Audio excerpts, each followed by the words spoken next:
I'm a competitive person, and I feel like I just kind of have like the goal in mind, and I'm just doing it. Yeah. Like today I was so set on hiking 20 miles, and I just put my head down and did it. And I could have been upset because it was freezing or there was ice falling on my head or anything, but I don't know, I really do try to keep a positive outlook.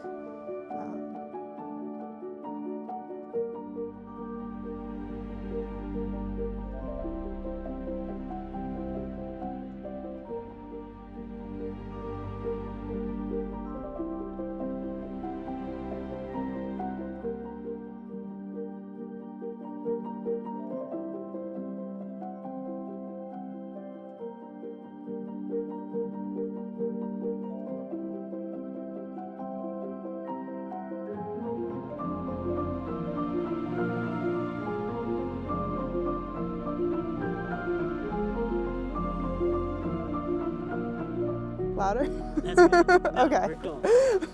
We are live. Thank you so much for taking the time to talk with me out of your day. I mean, it's been a beautiful day. It's been a little chilly. We're sitting around mile 69 at Dix Creek Gap, but you're a little further on trail, right? Because you did. What did you do today? I think I went maybe 6 miles past Dix Creek. So I started at Unicoi, did 22 miles to Blue Ridge Gap. Gotcha. 22 miles. Yeah. So let's kind of just get started with some of the basics here, lay the groundwork. What's your name? Where are you from? Where'd you grow up? My name's Taylor. I am originally from Massachusetts, but now I live in New Hampshire. My trail name, therefore, is Taylor the Nahamsha hiker. So it's very fitting, I guess. Yeah. So yeah, I've lived in New Hampshire the past, I want to say 7 or 8 years. So once I was done with college, moved to New Hampshire, and my family's ski home, started being a ski instructor, opened up my own gift shop, started hiking all the time, and then I just got hooked from there. Now I hike all the time. That's awesome. Yeah. So I'm assuming you do a lot of hiking in the Whites, correct? Mm-hmm. Yeah. So I started doing the New Hampshire 4,000 footers right off the bat when I moved to New Hampshire. And that's kind of where I learned about the Appalachian Trail, just doing a day hike up on Franconia Ridge and seeing people with big backpacks, and not really sure why they had the giant backpacks. And so then when I think it clicked maybe shortly after that, I saw something online that said Appalachian Trail, and that's kind of when it clicked. I'm like, oh, those people with the big backpacks, they were doing the Appalachian Trail. Gotcha.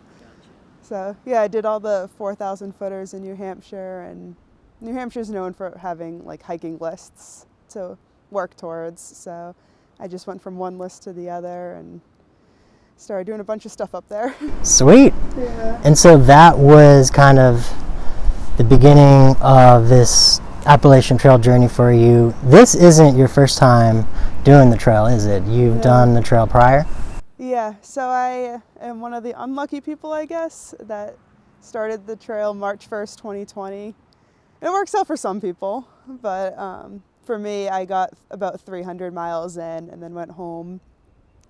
Started the Appalachian Trail again the next year, February 22nd, 2021, and I ended up completing the trail that year in about 4 months. So yeah, this is my 3rd time coming through this area of Georgia. Well, welcome. Yeah, thanks. Yeah, I'm happy you're here, and I'm happy you're back out here. I mean, we were talking a little bit earlier just how crazy of an experience it is to kind of walk through the area again, like somewhere where you've already been, you've already hiked, but it still feel new in a way. Do you feel like, although you've hiked through here already, that there are parts of the trail that just seem new to you? Yeah, I feel like as I'm hiking, there's not much to think about when you're hiking. So I just keep looking at the trail and trying to figure out, like, do I remember this section? And then some sections just come back super clear to me. Like today I was hiking and I saw this rock And I remember I was like, oh, I sat on the rock. That's where I met this friend. And like, this is the conversation we had there. So some things are super clear, but yeah, every day on the trail's a new day. And even though I've done this section 3 times, it's a new experience. I'm staying at different hostels, I'm camping at different spots and meeting new people. So it is a whole new experience. Yeah. What would you say was what was the reason that you came out here again? You did it once, why do it again? That is hard for me to answer. At this point, it just kind of seems like this is what I do. Part of me is like, oh, it's spring, I need to go through hike. So I don't know. I just had a really fun time on the trail in 2021, and it went by really quick. Even like shortly after you finish the hike, you think like, oh, that happened in the blink of an eye. And I'm thankful I have all these videos and photos of the trail to kind of jog my memory, but it does go by quick and you miss it. I never thought I'd be the person who would come off trail and immediately get back on it, but I think the AT just kind of draws you into it.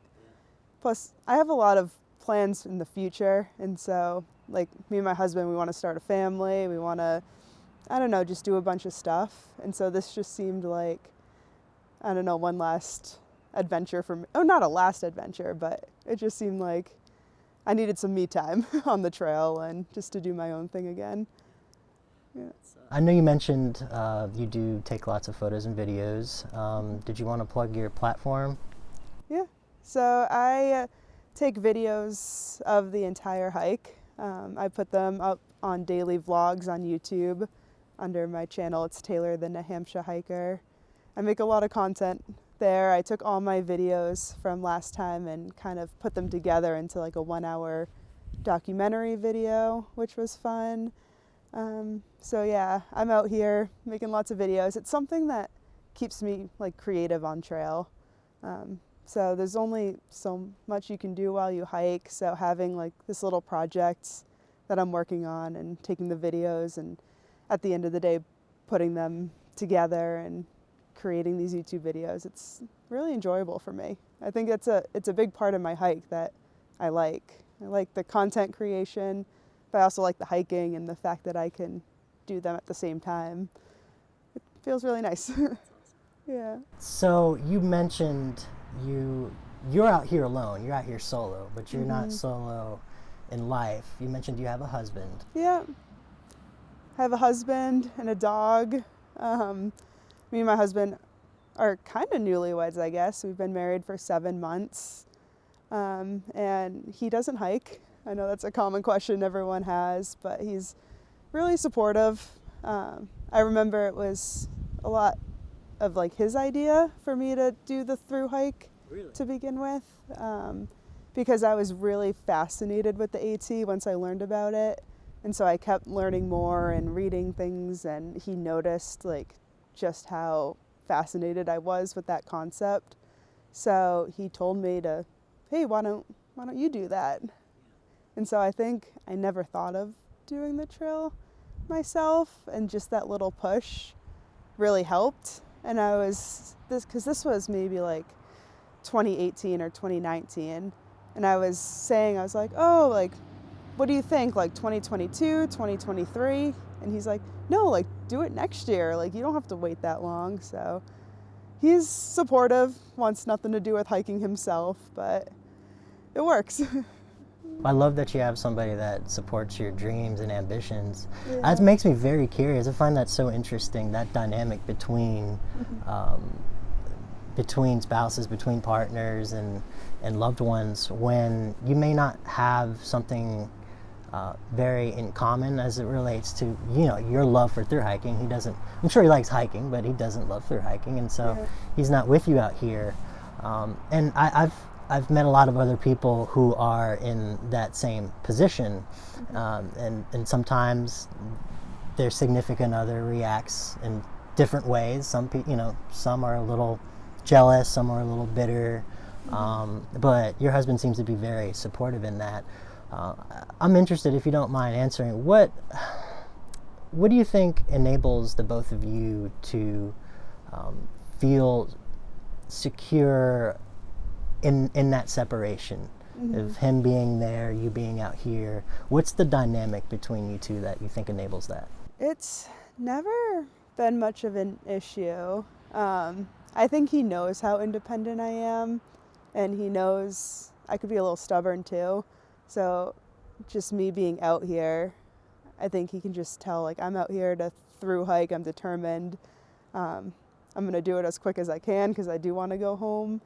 But I don't know, there are some parts that I feel like he probably does get jealous because I'm out here meeting all these new people. I'm a different place every single day, and I'm having this like huge adventure while he's at home doing the same thing every day, taking care of the dog, going to work, coming home. So I might feel a little bit of guilt because of that. But I don't know, a lot of people have like come to me asking for advice on how to deal with the relationship when one partner is at home, and I don't say, Dr. Phil? Yeah, I don't feel like I have a good answer. It just works. Like, we call each other hopefully every night. He calls me when he's coming home from work, and we kind of have the conversation. I ask a lot about what he's been up to, just because I am interested, and I want him to know that I'm still, like, I still want to know what he's up to and like talk about that. And I get excited, like, I don't know, for whatever he's doing. And then I say like, hey, I went for a hike today, and I don't know, I keep it short. Yeah, I don't know. I'm fine with it, and I don't think either of us get sad at any point, but I don't know. I just keep telling myself it's temporary, and I'll be home eventually, and we'll have a fun summer when we do. Well, that's awesome. I'm happy for you guys. The next thing I want to ask you is something that, since I've, just like everyone else out here, watched your videos, I think people process things in different ways. And as I was asking you to be part of this interview, if you don't mind me saying here, you had some hesitation. You thought that maybe you wouldn't be able to give me as emotional response maybe as you thought the interview deserved. I see a lot of people, whether it's I'm hiking with them in person, or I'm watching them online, and they have very emotional responses to things that happen out here. When we talked earlier, you mentioned that you're not a very emotional person. Do you feel like that's an advantage for you out here? I do. Yeah, you're very correct. I'm not much of an emotional person. And going back, I think that helps with my husband at home.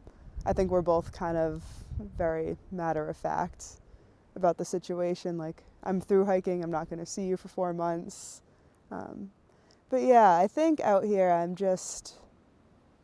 very go with the flow too. So I do have moments where like I get sad and I miss home, and just like having my friends around me. But yeah, I think I'm a competitive person, and I feel like I just kind of have like the goal in mind, and I'm just doing it. Yeah. Like today I was so set on hiking 20 miles, and I just put my head down and did it. And I could have been upset because it was freezing or there was ice falling on my head or anything, but I don't know, I really do try to keep a positive outlook. I do, some things are a struggle, but I don't know, I really try to look at the positive every single time, and I don't get too hard on myself. I keep reminding myself that like this is supposed to be fun, and I make a lot of choices based on like I just want to do what I think is fun in the moment. And so like a great example of that is I stay at hostels a lot. I know some people would prefer to sleep in their tent most times because they think that's what a thru hike is supposed to be about, but I just think it's about doing whatever is going to keep me the most happy in the moment. So that's kind of my outlook on the thru hike, and I think that just keeps me going. Yeah. I liked what you said, how, essentially you have to have, you got to get over yourself. You can't dwell on the negative things that are happening. Yeah. I think a lot of people struggle with forgiveness for themselves out here. Maybe they left behind their trekking poles, or maybe they read the weather report and they were wrong, and they're stuck in a crappy situation. But the reality is you got a goal, you got a place you got to be, so you put your head down and you get there. Yeah. So I started my hike without trekking poles this morning. Not total. It wasn't intentional. Like, if I saw my trekking poles leaning against the wall, I would have grabbed them before I left, but I didn't. And I thought about it for like 1 second. I was like, I wish I had my trekking poles with me. Yeah.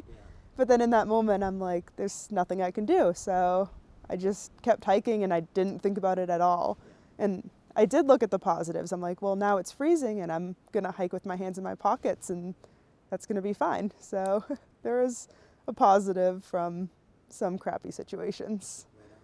Yeah. So I'm assuming there isn't some grandiose, like, big overarching theme for this hike after talking with you. You're probably just out here to have fun. That's what it sounds like. I think I like pushing myself. I like to see what I'm capable of.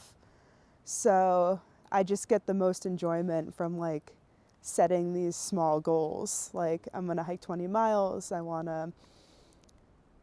Like Franklin is probably the next town. I want to get there in 2 days, and just having something every single day that I'm working towards, it's just really fulfilling. And I don't know, I just get so much enjoyment looking at my watch at the end of the day and looking at how much elevation I did and all this stuff. It just makes me happy. And I don't know, it's just, you get a lot of fulfillment from having all these goals, because I know after the hike, you don't really have that as much, and that's kind of when people start getting sad. It's like, well, I have nothing really to work towards today. So that's a huge part of my thru hike, is just pushing myself, seeing what I'm capable of. And I think that's probably why I'm out here the most. Yeah, that's a lovely way to put it. I've described to other people, I tell them that when we're back in regular life, it's hard to gauge what you've done on any particular day. Whereas, like, when we're out here, we start somewhere and then we end up in a place and you can say, yeah, I did 20 miles a day. Yeah. And then, over the course of the whole trail, you can say, well, I went to this town and I went to that town and this town, and then you just end up in Maine. Yeah. Yeah, it's very simple. Because, like, when I was on the phone with my husband earlier, he's telling me about his day and what he accomplished, because he didn't have work today. So he's like, I went grocery shopping, I went to the post office, and he's telling me like all these little things that he did. And he was probably proud of it because he's getting all these errands checked off. And all I really said was I hiked 22 miles, and that's all I had to say. And he was kind of like, wow, that's impressive. And he was really happy for me. So it's nice just having that excitement. Yeah. Well, before we wrap up, I want to ask you one last question. I had a conversation with a gentleman the other day who's passing through, and I think in this subculture community of hikers and the hiker community, he was a familiar face. And I think he got a lot of praise for that, which was deservedly so. He's a great guy, a great servant. But I think within that, sometimes when we're on platforms, right, which is what you're on a YouTube platform, a lot of people see your face online, and a lot of people approach you when they're out on the trail. They say, hey, Taylor, I know you. They know who you are online. They might not necessarily know you. How do you keep a level head while you're out here? How do you keep the blinders on and not let your own ego become inflated? Yeah, I don't think I have a big ego at all. I know I'm on YouTube, and I know most hikers I come across are gonna say they recognize me. And that just feels weird for me to say out loud, because like I don't want to assume that, but I'm on probably like day 6 of my hike, and that I've just learned that that's the case. That when I meet someone, they're gonna say, "Oh, I think I saw you on YouTube," but I'm like, "Yeah, hi." Sometimes I redirect the conversation just back to them, because I just don't feel like I need to talk about me and my through hike all the time. So I try to get excited for the people that I meet, because they're just starting their AT, and I think that's really exciting, and probably more exciting than the fact that I'm out here a 3rd time or a 2nd time. I also sometimes, like, it's a little overwhelming walking into a hostel with a room full of 20 people, and so I just try to keep to myself as much as I can. I put all this content out online, but I'm really just an introvert. So I'll just sit there, and I'd rather have a better one-on-one conversation with someone than have everyone in the room just, I don't know, want to talk. It's weird. Sometimes, like, I don't want people to see me as this great hiker just because I put it out on YouTube. Like, I just want people to think I'm just another hiker. I'm out here just like everyone else, and it's really nice when people say that they watch my videos and it inspires them, and I do feel really good about that. But I'm another hiker, and I think that's what I try to tell myself. I don't know. And hikers hike at the end of the day. I think it's a good point. I'd say a lot of content creators, including myself, not that I'm a content creator, I don't think I've created enough content to call myself that, but I think the common thread is that we are very introverted. I mean, it takes a lot of energy to put certain things out into the world and project them in a way so that other people can understand. At least I can speak for myself. I have a lot of things going through my head, and that's kind of how I have to go through things. So you've done the trail 2021. You are here now, about to go into North Carolina. I know this is a very loaded question, but you've been around a lot of new hikers. I'm sure you've absorbed a lot of that new and fresh energy, and it's probably been something you've enjoyed. Is there any particular advice that maybe you've learned on this trip alone, maybe you've learned over the course of your whole hiking journey that you'd like to share with new hikers or anyone who's watching this right now? I think a little bit what I was talking about earlier, just do what makes you happy. Like, if your friends are hiking 20-mile days and you're like, I'm a lot more comfortable hiking 8 miles, like, that's fine. Like, just do what makes you happy. You'll probably meet new friends that are hiking 8 miles a day just like you. Just go into town if you want to go into town. I always have something that I'm looking forward to, no matter what day it is. So look ahead, get excited for something. I think that will keep you going on trail. And yeah, it's supposed to be fun. You're not supposed to torture yourself every day on the trail. Yes, it's going to be hard sometimes, but it's overall you should be having a good experience. Well, Taylor, I really appreciate you coming and talking with me. I feel like I've learned a lot more about you, and I really appreciate your perspective and your overall attitude on this trail. I feel like I experienced the trail in a similar way in some ways. And so I think you are being a great steward for this trail with your platform, and I commend you for that. And I just appreciate hanging out with you at this hostel, and I just want to wish you best of luck the rest of the way. Enjoy the journey. It's going to be a fun ride. Thanks. Thanks for this conversation. It was really nice. Right on. Awesome. Oh. Heck yeah. Cool.